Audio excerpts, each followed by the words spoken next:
Hello, I am Max from Test Drive Vlogs, and right behind me right now is a 1984 Nissan 300ZX 50th Anniversary Edition. In this video I'm going to show you why this is a pretty special car, show you all the weird stuff about it, and yes, I know you're going to comment, oh, you like Doug DeMuro, but I started doing this, 5 years ago, and Doug started 2 or 3 years ago. So, show you all the weird stuff, show you all the digital stuff, all the weird tech, and let's go ahead and get started. And the thing about this 300ZX is that it only has 25,000 miles from the factory, so it's basically factory fresh. And this 300ZX was of course provided by my work at MotoeXotica Classic Cars in Fenton, Missouri.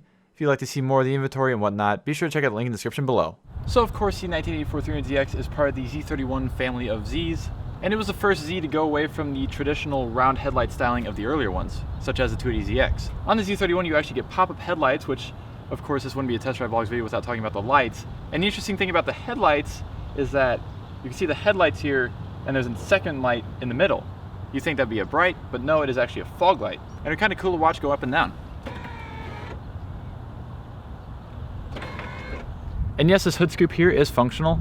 As well as, of course, this being the 50th anniversary edition, you get pretty much every option available on the Z in 1984, which includes these cool T-tops, which actually have a reflective coating on them, so you can't easily just see down into the car. You also have turbo badging all around the car, the 50th anniversary badges, as well as a ton of other digital and totally 80s options. As well as another cool styling feature on the outside of the 50th anniversary edition Z is that you get this nice black spoiler that goes all the way across. It's actually made out of like rubber, I guess. It's actually squishy, so it's kind of strange.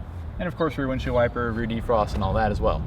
As well as continuing on with the lights, you get these older styled brake lights on the earlier Z31s in '87, I think. They switched to a more flat one that went all the way across and didn't go down at all. So it's kind of like the last homage to the original 240Z. Stepping into the 50th anniversary Z31, you are greeted by possibly the most 80s interior I've ever seen on a car. Ranging from digital gauges to even a digital compass.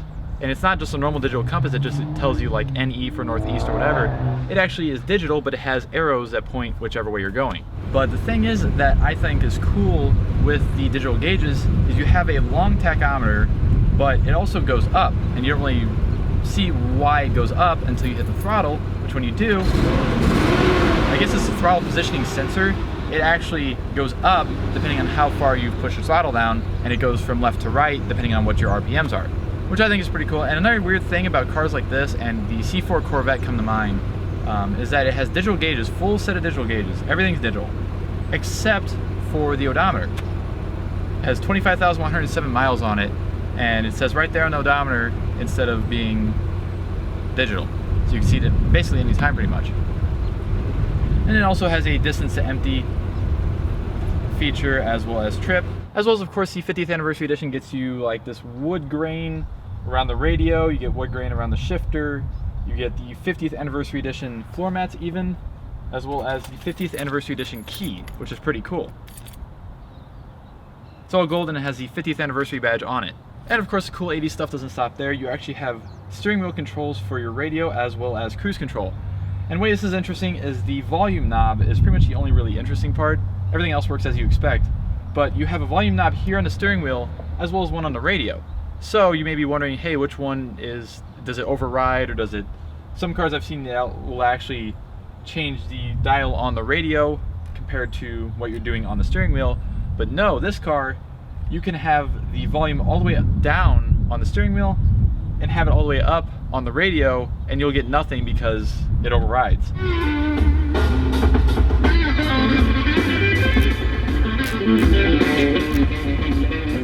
So you have to find a balance basically of volume between your steering wheel control and your radio control to get the good radio sound. And going on with the radio, you get basically the coolest option I think this car has, which is actually seats that have speakers in them. But you may be thinking, oh, it's like, in the headrest or whatever. Like some cars I've seen, like a Mazda RX-7 that we had here a while ago, an '88 RX-7 had speakers around your head on the seat, on the headrest.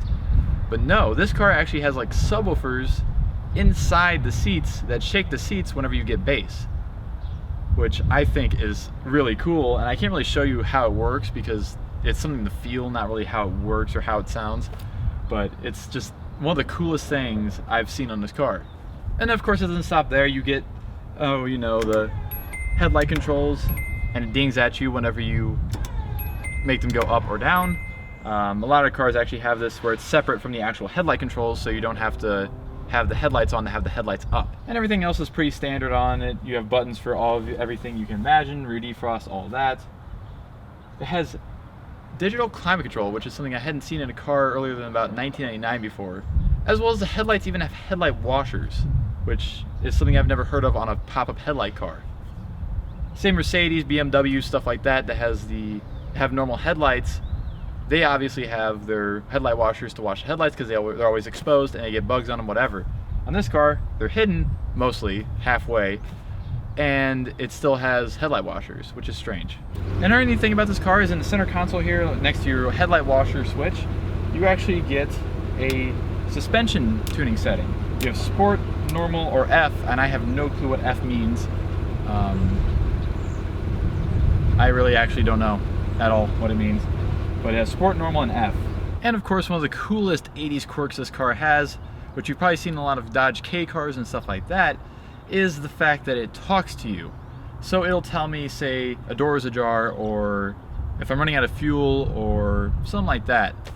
And it's quite annoying because it keeps going on and on and on until you actually fix it. Lights are on. Lights are on. Lights are on. And so we'll shut it down and go and check out the powerhouse. All Z31 300ZXs came with the same V6 engine, which is a 3-liter. Although, of course, you could get the turbo version, as you see here, which it makes enough horsepower. I don't actually know. I should probably look this up. So big surprise, I did actually look it up, and it makes about 200 horsepower, which sadly this car wasn't exactly making because it kind of needs a tune-up. It doesn't run the greatest, and I think it has some old gas in it and whatnot, but it's still actually decently quick for what it is. And because of it needing a tune-up, I won't really give my opinions on how it drives exactly, besides the fact that it does feel very refined in the corners, and other than just the power, because the power wasn't being delivered correctly, as I mentioned. But it actually drives decently. It's very comfortable, of course. The leather seats are very, very nice to sit in, and it's fairly small proportions-wise, so it doesn't feel like it's like gigantic or anything.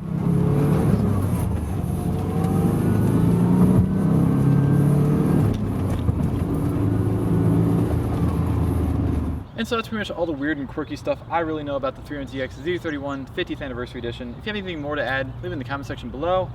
But for now, thank you all for watching this video, and I'm out of here. See ya.